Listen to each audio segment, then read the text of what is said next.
Então, aqui, nosso estudo aqui sobre o saltério, a gente já viu alguns aspectos aí anteriormente. Eu destaquei aí a questão da visão míope que as pessoas têm a respeito dos salmos, usando isso aí para coisas as mais diversas. Então, quando a pessoa está em apuro aí, numa devocional, ela não foi avisada antes que tinha que preparar, falar alguma coisa, ela logo pensa que vou escolher um salmo aqui para poder falar. No passado até existia a prática da pessoa, no aniversário do membro da igreja, ele ler um salmo correspondente à idade.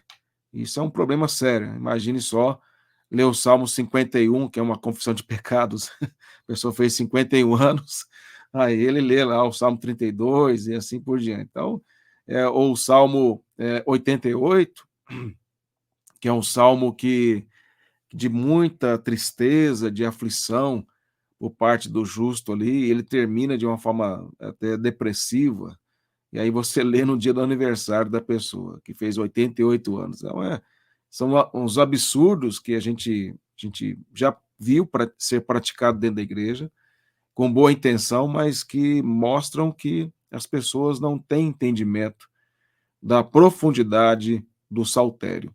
E eu confesso que eu também tinha uma visão muito míope ainda em relação. É lógico que ainda há muita coisa, né, que tem que ser expandida, e a vida toda é assim, mas com relação à importância do saltério, a preocupação de entender o que cada salmo quer ensinar dentro da coleção inspirada. Outro aspecto aí também que a gente vai abordar no curso é com relação a cada livro do Saltério. São 5 livros, e cada livro tem um tema que governa esse livro. Então, o Saltério é como o inário. Nós temos o inário em Novo Cântico, né, na nossa Bíblia, e esse inário ele é colocado lá, os hinos de invocação, os hinos de contrição, de ações de graças. Eles estão dentro de uma estrutura didática para que a gente possa encontrar, não estão misturados lá, um de qualquer jeito, misturado um de ações de graças com um de contrição, ou invocação, e assim por não, está tudo separado. Os que montaram os inários, eu entendo que eles imitaram a montagem desse inário inspirado, que é o saltério. Então, quando a gente olha para essa montagem que foi feita ao longo de séculos do saltério, para nós termos como ele é hoje, a gente vai ver isso de forma bem específica, cada livro, cada tema, esses compiladores, eles também eram inspirados, não apenas o autor, ou cada autor desses salmos, mas todos eles eram, os compiladores também eram inspirados.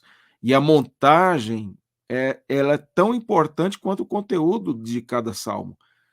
O salmo, lógico, o salmo é inspirado, mas também o lugar onde ele foi colocado, a montagem que foi feita em cada livro, como cada tema está conectado ao outro e se expande até chegar ao quinto livro. Do primeiro tema ao quinto tema, existe uma expansão dentre esses temas, proposital, didático, para mostrar uma revelação maior. E aí, por que esses 5 livros, né? Não, porque não 7 livros e assim por diante, mas são 5? Será que tem alguma relação com o Pentateuco, né, por serem 5 livros? Será que usou como base, como fundamento, como regra, nesse sentido de montagem do saltério, o Pentateuco? Isso a gente vai trabalhar também dentro do curso. Os compiladores eram inspirados, já mencionei isso, né, disse aqui, mostrando que eles eram inspirados, e esse é um elemento, na minha opinião, que expande muito o entendimento do saltério, porque se você não os considerar inspirados, você não pode entender que o Espírito Santo quis que fosse montado desta maneira para transmitir também uma mensagem através desta montagem. E aí está a importância, e eu entendo ser esta uma das questões mais relevantes aí nos últimos tempos com relação a estudar o saltério. Outro aspecto também aí, com relação ao saltério, que eu já mencionei um pouco, a gente vai. Tudo são introdutório, né, que a gente vai trabalhar dentro do curso. O saltério e a Torá, que eu já falei, se tem alguma relação, e já falei sobre isso. O Salmo 1 e o 2, será que eles têm um propósito muito importante na abertura do saltério? Por que são esses dois salmos no início? Por que eles estão iniciando? Até porque, se olharmos também, por que o Salmo 150 é aquele que está fechando os 5 livros? Tudo tem um propósito, mas principalmente com relação ao Salmo 1 e o 2, que eles dão o tom temático, essência, conteúdo que vai ser desenvolvido aí no restante do saltério. Por exemplo, a gente vai ver que o Salmo 1, ele é um salmo que está falando de Cristo.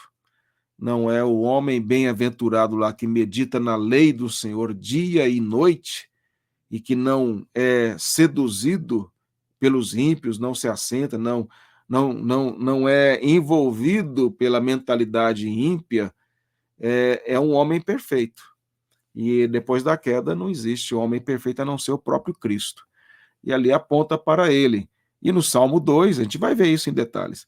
No Salmo 2, depois fala, na sequência, dos conspiradores, dos ímpios, que são mencionados ali no Salmo 1 como o ímpio, que é como a palha que o vento dispersa. E aí você tem no Salmo 2 os ímpios conspirando contra o Senhor e o seu ungido, sejam os povos, sejam os reis e príncipes, ou seja, todos estão unidos num só propósito, de conspirar contra o Senhor e o seu ungido. O seu ungido ali, primeiramente, é Davi, mas Davi aponta para o ungido que é Cristo. Agora, essa conspiração dos ímpios contra o Senhor e o seu ungido, e quando se fala do ungido do Senhor, está também falando do seu reino, a expansão do seu reino. Então, há uma oposição dos ímpios com relação ao reino do Messias, do Cristo, que ali é tipificado por Davi e a sua casa. Essa conspiração, ela não vai prevalecer, porque Deus olha para ela e dá risada. Ele zomba desta conspiração. E aí, esse confronto entre o reino do Messias e o reino dos ímpios, que é chamado na teologia bíblica de reino parasita, que ele começa lá no jardim com Satanás, os que seguem Satanás, aí tem Caim, e aí depois outros vão continuar nessa linhagem espiritual de oposição, essa ideia de reino parasitário, ou seja, o mundo é do Senhor, o reino cósmico é do Senhor. Os céus e a terra pertencem ao Senhor, mas dentro desse reino de Deus existe um reino parasitário, que ele se hospeda depois da queda dentro do reino de Deus, do reino cósmico, e aí é preciso ter um reino espiritual de santidade para cumprir o que Adão não fez, que causou a queda, e aí a necessidade de um segundo Adão, um segundo representante, que vai estabelecer um reino de justiça, e quando esse reino de justiça se cumpre, for consumado, então esse reino parasita será removido do reino cósmico, de uma vez por todas, e lançado no inferno, que é a consumação. Mas enquanto isso não ocorre, há uma luta entre o reino de Cristo, e aqui eu estou falando do reino espiritual, os que seguem a Cristo, e os filhos do diabo, os ímpios, que é um reino parasita. Mas não é isso não quer dizer que existe o Deus bom e o Deus mau, isso não tem nada a ver. O Senhor é o rei dos céus e da terra, inclusive o Senhor é Senhor de Satanás, né? Ele é rei de Satanás, no sentido de que ele governa Satanás. Satanás é um cachorro pitbull, bravo, né, mordedor, terrível, mas que está na coleira de Deus, está na corrente. E ele obedece às ordens do Senhor. Eu vou ilustrar essa ideia de Satanás na coleira aí, com uma experiência que eu tive lá em Barra do Garça, quando eu era pastor, e, e aí eu fui ver lá com um irmão lá, um adestrador de cachorros e tal, e tinha lá um Rottweiler, muito bravo, grande, eu nunca vi um Rottweiler daquele tamanho, muito grande, e ele estava acorrentado e querendo avançar em nós, muito bravo, querendo pegar a gente. E aí, e os outros cachorros também que estavam próximos, ele queria ir até os outros cachorros e estraçalhá-los. Aí chegou o dono dele, o adestrador, ele pegou e deu uma ordem lá no ouvido do cachorro lá, deu um comando lá para ele, soltou ele da coleira, e ele andou e ele brincou com esse adestrador, junto com os outros cachorros perto ali, e quando ele tentava olhar para os outros cachorros, ele falava, dava um comando, o cachorro obedecia e focava na atividade. Depois ele deu uma outra ordem para aquele cachorro e deu a coleira para nós. E a gente então dava o comando junto, e o cachorro andava junto da gente. Parecia uma coisa assim absurda assim de observar, porque como aquele cachorro obedecia aquele homem. Então imagine que Satanás seja esse cachorro na mão de Deus, que ele obedece às ordens, ainda que ele queira morder os outros cachorros, ainda que ele queira avançar nas pessoas, ele é obrigado a obedecer a Deus. Ele não pode ir além disso. Mas eu não vou entrar nessas questões aí, só para explicar que o Salmo 1 e o 2, eles, na verdade, dão esse tom, né, e que vai percorrer os demais livros do Saltério, esse confronto entre dois reinos aí, o reino do Messias e o reino parasita. Isso vai...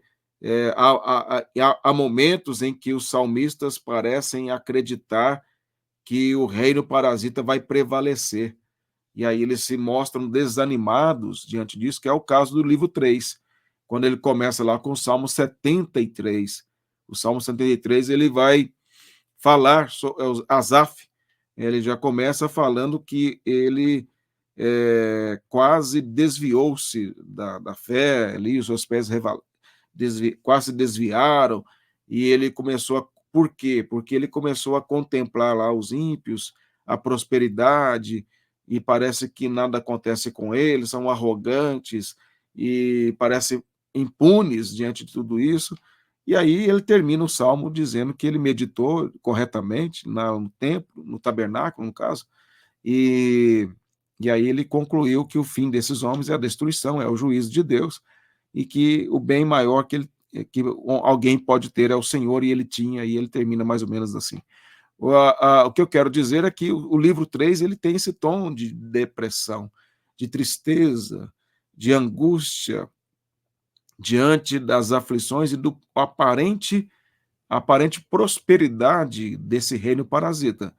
É muito semelhante a gente olhar a situação do Brasil, sem entrar aqui em detalhes, né, que não são necessários, mas qualquer um que tem um pouquinho de neurônios percebe a injustiça dos ímpios, da corrupção, daqueles que exploram o povo, na Venezuela, como tem acontecido, em outros países, Nicarágua, Cuba, que há tantas décadas já está assim, na Coreia do Norte e na China, e assim por diante, países onde uma ideologia domina e que é a expressão política estatal, militar, cultural do reino parasita, onde Deus é deixado, Deus é abandonado, ou é criado um sistema anti-Deus, com valores contrários à Escritura, para oprimir o povo de Deus.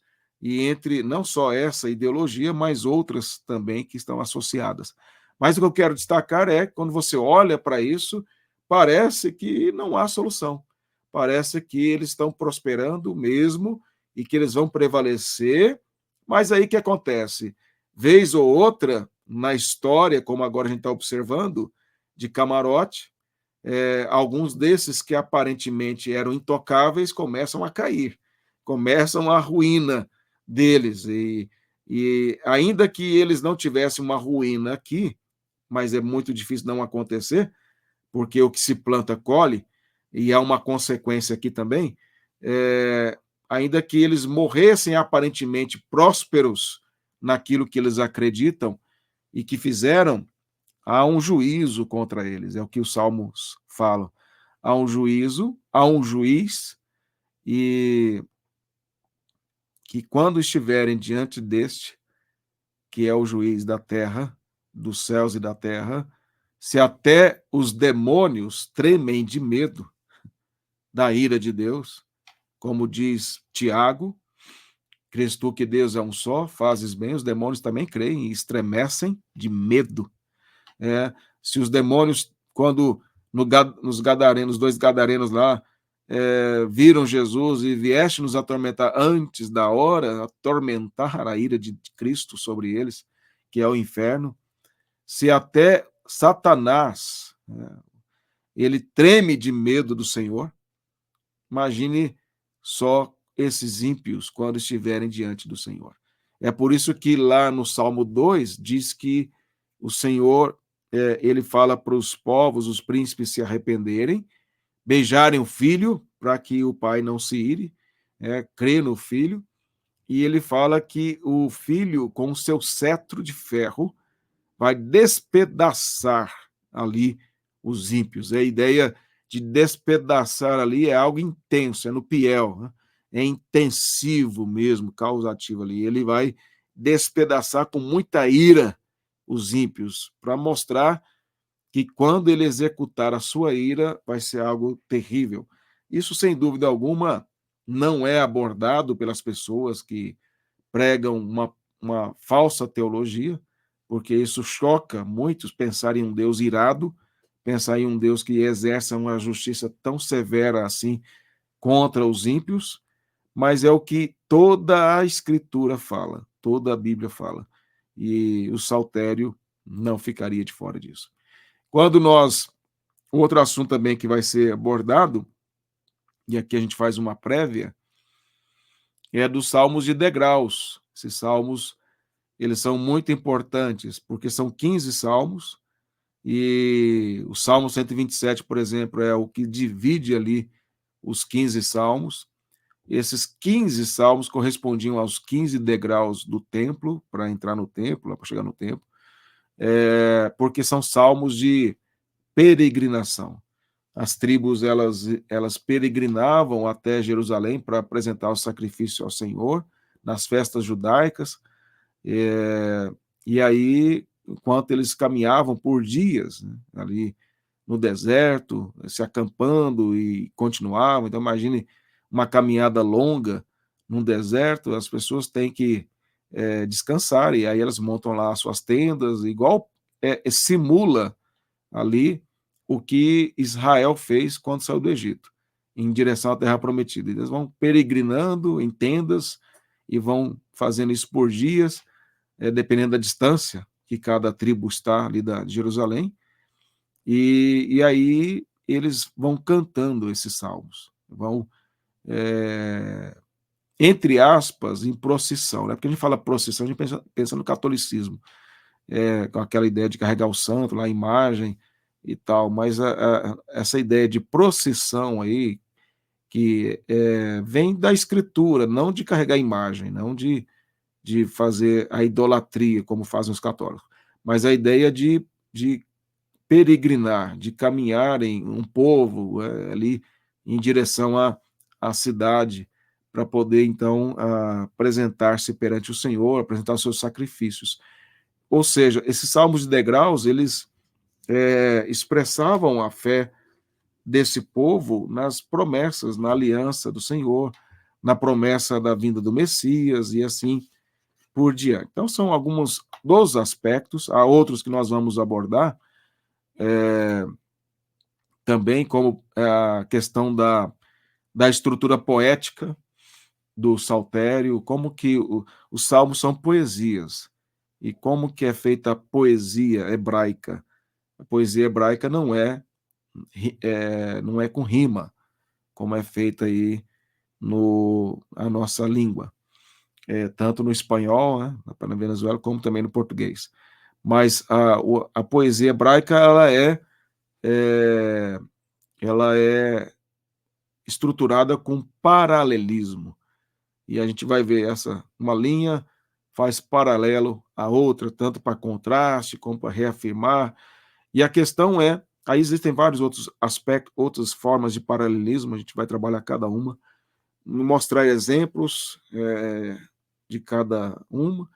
E interessante o Futá trabalha bem essa questão, a questão de uma linha, ainda que na linha abaixo, ela trate as mesmas palavras sinônimas, mesmo usando palavras sinônimas, e eu aprendi isso errado, sabe? Dizia que era só palavras sinônimas e que isso não trazia não tinha muita importância. Mas aí o Futato, ele fala e eu fui convencido disso, que as linhas, elas, embora utilizem palavras sinônimas, elas expandem o entendimento. A gente vai ver isso nos Salmos, quando usam palavras que são sinônimas, mas a linha está expandindo alguma coisa ali que foi dita na anterior, e assim por diante. Mas isso vai ser dado exemplos e a gente vai ver isso melhor. Ok, então, parte introdutória é isso aí. Agora, falando já do capítulo 1, aspectos essenciais sobre o saltério. A primeira aqui é uma declaração de Atanásio, aí dos pais da igreja, ele que viveu o ano 296 a 373 depois de Cristo. A gente vê assim a importância do saltério já considerado ali pelos pais da igreja. E aí eu coloco já na abertura Atanásio. Em cada salmo, ele diz, é falado e composto pelo Espírito, do mesmo modo que em um espelho. Os movimentos da nossa alma estão refletidos, e as palavras são, de fato, as nossas próprias palavras, dadas a nós para servir tanto como um lembrete das nossas mudanças de condições, quanto como padrão e modelo para a correção de nossa vida. Veja, o que Atanásio diz aqui é que os salmos compostos pelo Espírito de Deus, ou seja, inspirados, existem salmos que foram escritos, tem um salmo de Davi, que não sabe se é de Davi, mas Francis Schaeffer cita esse salmo num livro dele, que é um salmo que é considerado que Davi tenha escrito, mas ele não é um salmo inspirado. Não quer dizer que todo salmo que Davi escreveu era inspirado, mas esses que estão aí na Bíblia. E esse salmo de Davi, ele fala de coisas maravilhosas, por exemplo, se foi ou não de Davi, né? A gente não sabe, mas é um salmo, mesmo que não tenha sido Davi quem escreveu, é um salmo que está dentro das estruturas dos salmos que Davi escreveu. E ele fala lá, por exemplo, que quando ele era pastor de ovelhas, lá ficava no campo cuidando das ovelhas, enquanto seu pai e seus irmãos estavam em outro lugar, e ele fazia instrumento da madeira ali, que tinha ali mesmo, ou seja, ele era um artesão, fazia instrumento musical, como a harpa, e ele compunha ali os seus salmos, os seus cânticos ao Senhor, e ele cantava ali sozinho.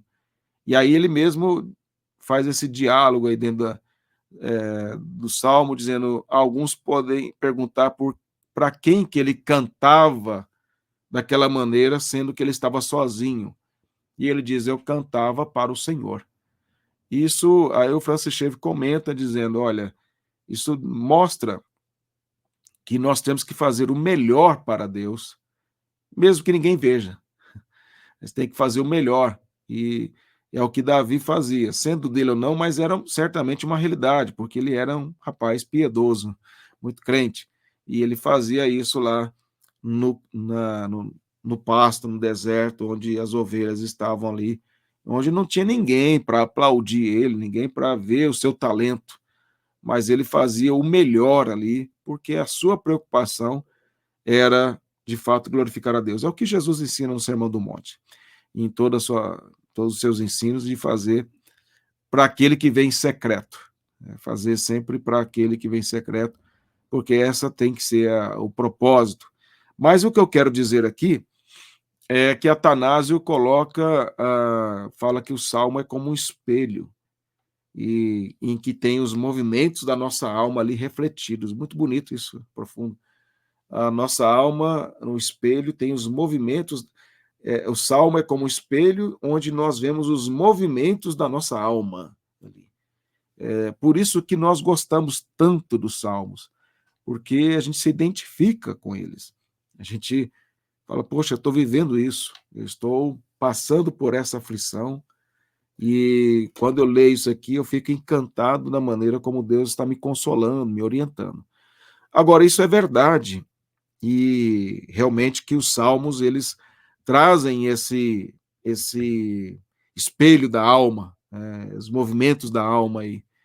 Todavia, é importante a gente entender que existem salmos que não são aplicáveis a nós. São salmos chamados messiânicos, e que eles estão falando de Jesus, e se aplica só a Jesus. E aí a gente às vezes quer usar esses salmos para supostamente acreditar ali que Deus tem uma promessa a respeito ali de algum aspecto. É, é, e a gente vai ver alguns, que inclusive Satanás utilizou no deserto para tentar Jesus, e ele foi correto em. É complicado, né, dizer que ele foi correto, mas assim, o diabo não só fala mentira, ele fala as verdades e põe mentira no meio, porque é a melhor maneira de enganar. Você fala uma parte que ali que é verdadeiro, e no meio da fala verdadeira você insere mentiras e aí distorce. É isso que ele faz. Então, quando ele tenta Jesus, ele usa um salmo, e que era para Jesus mesmo, para o Messias. Então ele faz corretamente isso, só que ele aplica de forma errada para tentar Jesus. E aí Jesus não diz que o salmo não referia-se a ele, porque se não se referisse a ele, ele teria dito, não, esse salmo não fala a meu respeito. Mas ele só corrige a aplicação errada que Satanás faz. A gente vai ver isso depois, mais à frente. Mas o fato é que é muito perigoso usar salmos que estão falando de Jesus, promessas sobre Jesus. Vamos pegar o Salmo 22, né? Deus meu, por que me desamparaste? Jesus citou isso na cruz. E para mostrar o que? Aquele salmo de Davi, onde Davi estava realmente afligido ali, parece que Deus não ouvia a sua oração, e Deus não responde à oração de Davi. Davi passou por aquilo para apontar para Jesus, que sofreria isso na cruz, o desamparo do Pai. Ou seja, o desamparo que Davi sentiu de Deus ali, aos seus olhos ele estava desamparado, na verdade aquilo era messiânico, estava apontando para Jesus, que sofreria o cumprimento desse desamparo, porque o Pai colocou sobre ele a nossa culpa, colocou sobre ele os nossos pecados, e por causa das nossas transgressões, como está em Isaías 53, ele foi moído pelo Pai. Ele recebeu o juízo que era para nós. Mas aquilo que Davi vivenciou e escreveu era profético, no sentido messiânico. Não se aplica a nós, no sentido de, lógico, eu posso dizer que há momentos da minha vida que eu possa passar por aflições e aparentemente me sentir desamparado pelo Pai. No entanto, eu tenho que entender que a aplicação e a interpretação primária daquele salmo é para Cristo.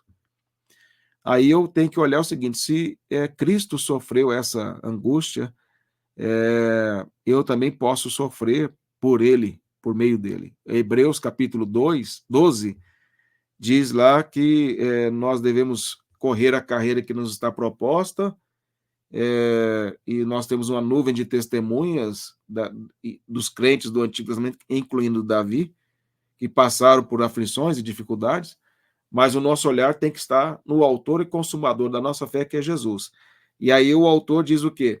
Que se nós, quando nós consideramos o sofrimento de Cristo, nós não vamos desmaiar em nossa alma.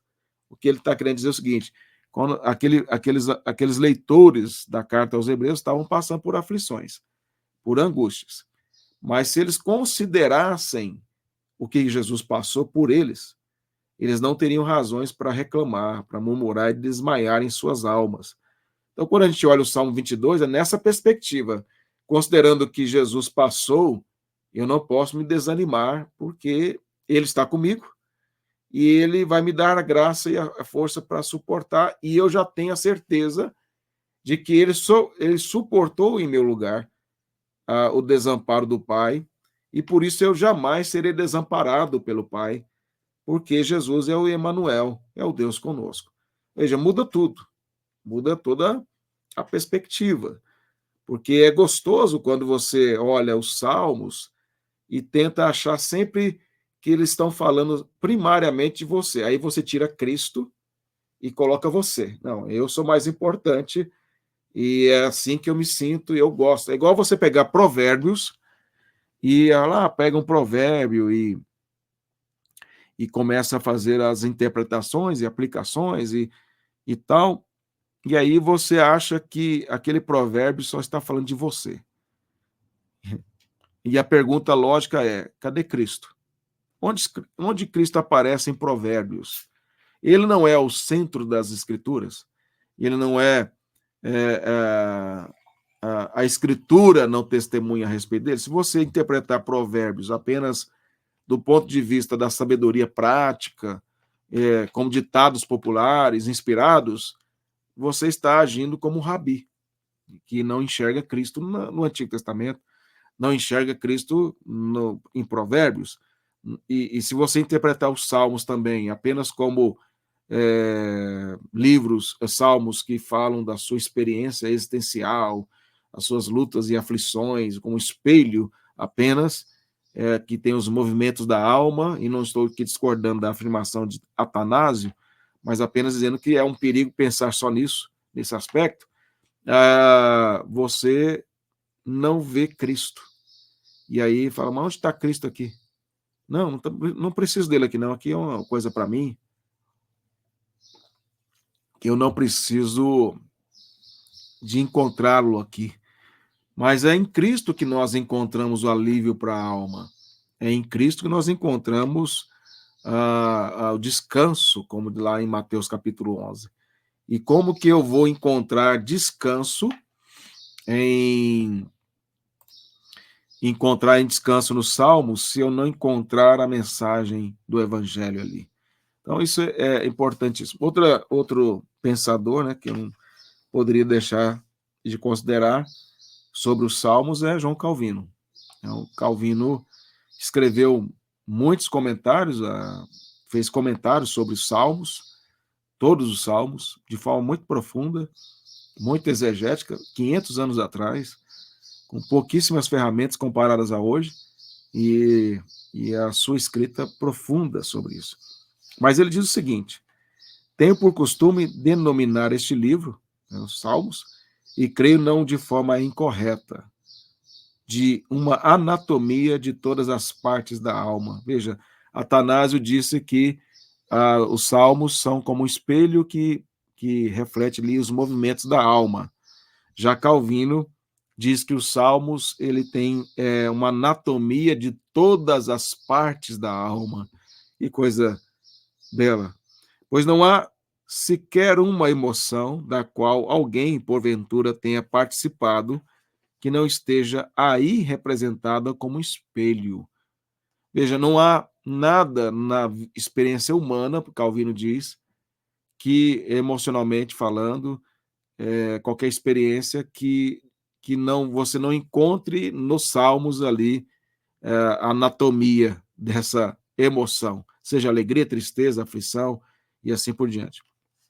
Ou melhor, ele diz, o Espírito Santo aqui extirpa de vida todas as tristezas, as dores, os temores, as dúvidas, as expectativas, as preocupações, as perplexidades, enfim, todas as emoções perturbadas com que a mente humana se agita.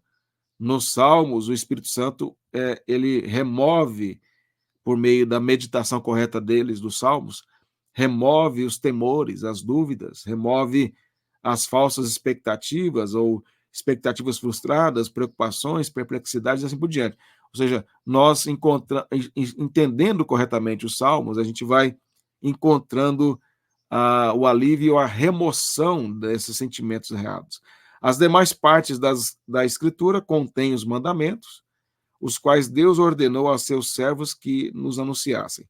Aqui, porém, os profetas mesmos, visto que nos são descritos falando com Deus e pondo a descoberto todos os seus mais íntimos pensamentos e afeições, convidam, ou melhor, atraem cada um de nós a fazer um exame de si mesmo individualmente, a fim de que nenhuma de muitas debilidades a que estamos sujeitos e nenhum dos muitos vícios aos quais estamos jungidos permaneça oculta.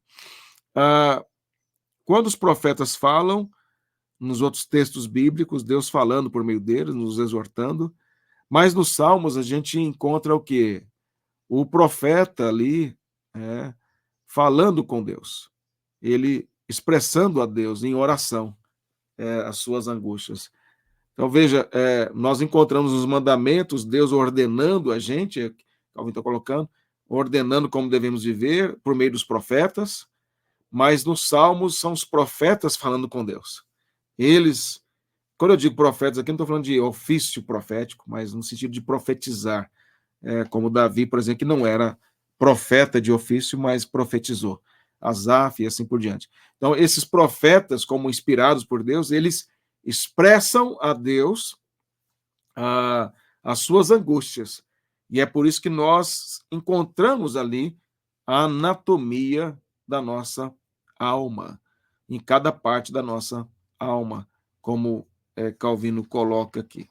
Por fim, para finalizar nossa aula de hoje, eu vou mencionar apenas aqui mais o Martinho Lutero também falou. Falei de Atanásio, falei de Calvino, então pai da igreja, o maior teólogo da reforma, e agora Martinho Lutero, aquele que iniciou a reforma e que foi grandemente usado por Deus aí, e, para o qual Davi tinha João Calvino tinha grande respeito e consideração, chamava-o de doutor Lutero, e tinha muita consideração. Lutero diz o seguinte: onde encontraremos palavras mais agradáveis do que nos salmos de louvor e gratidão? Onde nós vamos encontrar palavras tão agradáveis, a não ser nos salmos?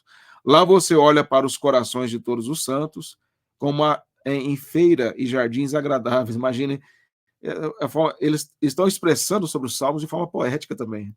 E aí você olha para lá nos salmos, no saltério, corações de todos os santos, como em feira e jardins agradáveis, uma feira. Sim, como no próprio céu.